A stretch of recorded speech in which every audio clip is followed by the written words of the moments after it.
What's going on, YouTube? This is SG1 Sports, and you're watching our Big Ten football channel. We are going to recap the 2019 college football season for the Nebraska Cornhuskers, as their season has now come to an end, unless they somehow sneak into a bowl game at 5-7. I don't really think that's going to happen.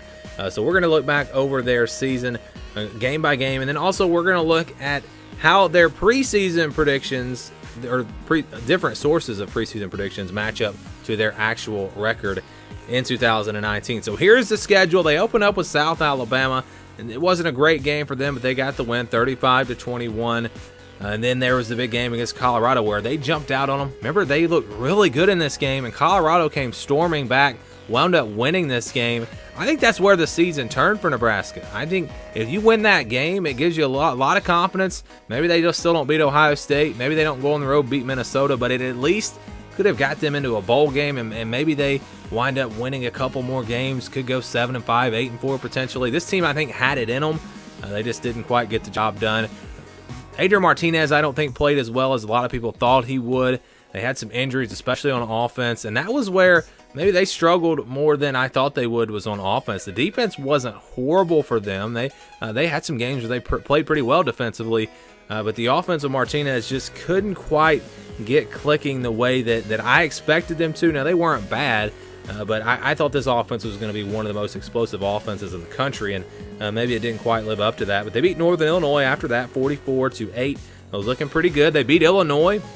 Remember that game? And we didn't know how good Illinois was going to be, so that wound up being a pretty big win. They beat them 42-38.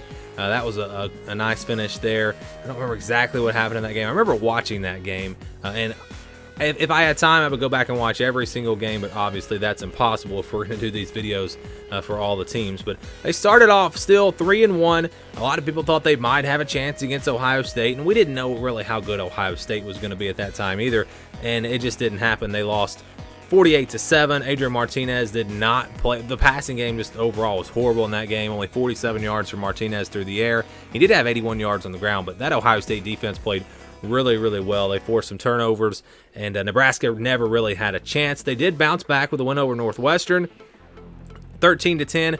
And at that point, you know, this season was still going okay for them. They were sitting there at 4-2.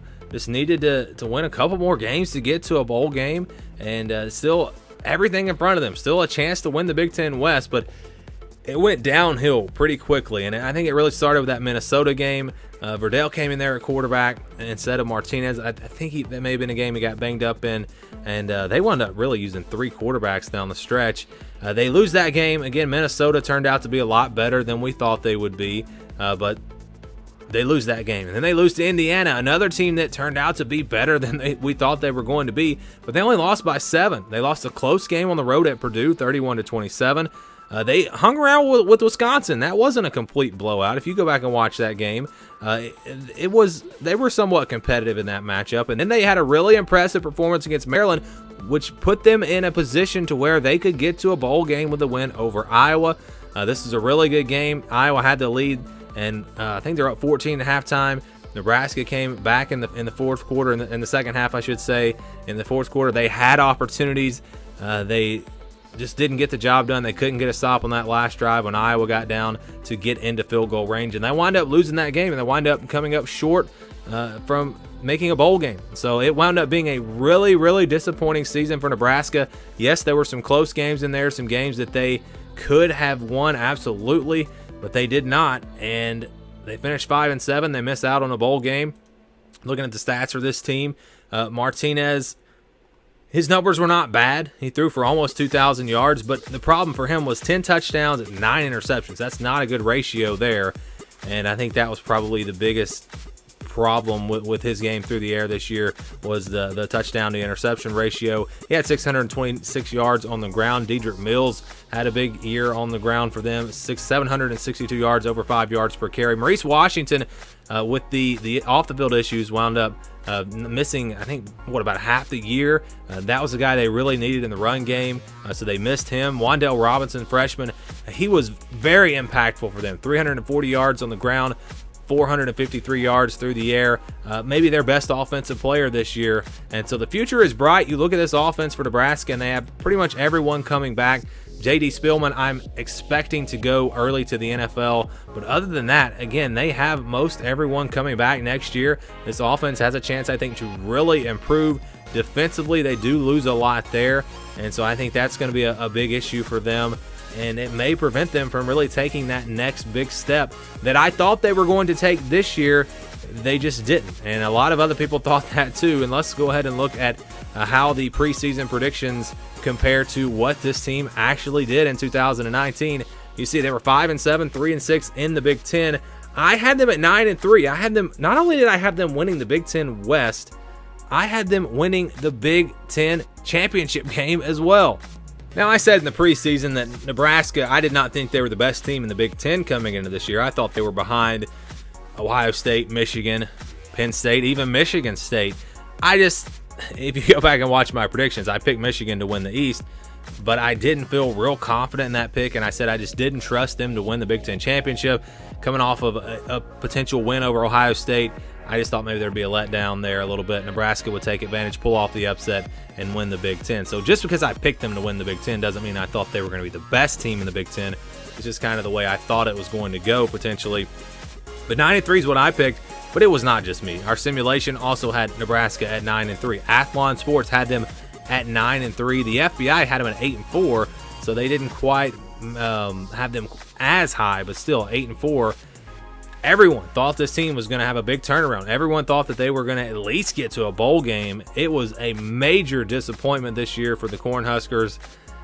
Again, you lost some close games in there. The offense didn't perform at the level we thought it was going to with Scott Frost in his second year. I thought they would be, again, I thought they would probably have the best offense in the Big Ten. Didn't know how good Justin Fields was going to be at Ohio State, but I thought they had a chance to be really, really explosive, and it just did not pan out that way. Again, they weren't horrible on offense or anything like that. They weren't good enough to win some of those close games, and at the end of the day, they missed out on a bowl game. Again, it could have been much different. Could have been 8-4, I think, if a few things go their way, or at least they could have got one more win and got to 6-6, but they did not. Future very bright, in my opinion, on offense for this team. They're going to have a lot of guys to replace on defense, and ultimately that could be what holds them back again in 2020. Or maybe the offense finally hits it and they're scoring 50 points a game, and it's like the offense is from UCF, and it doesn't matter how bad the defense is. We'll see what happens, but that's a recap of the 2019 season. I'd love to get your thoughts. What did you think about Nebraska coming into this year? I'm sure there were some of you guys out there that predicted them to miss a bowl game, but I think most people that didn't have anything against Nebraska had them at least making a bowl game with what they had coming back. Scott Frost, I think, has a big challenge ahead of him heading into 2020. We'll see if he can get this thing turned around, see how they do in this recruiting class, get some more young players to maybe help out. And again, they will need some of those guys, especially on defense, heading into next season. Again, give me your thoughts on the Nebraska season down in the comments below. We're going to try to knock out all of the Big Ten teams here on this channel. We won't do the teams that made a bowl game until after their bowl game, but we are planning at least to go through each team's season. Again, thoughts down in the comments below. Thanks for watching, and stay tuned for more here on the SG1 Sports Big Ten Football Channel.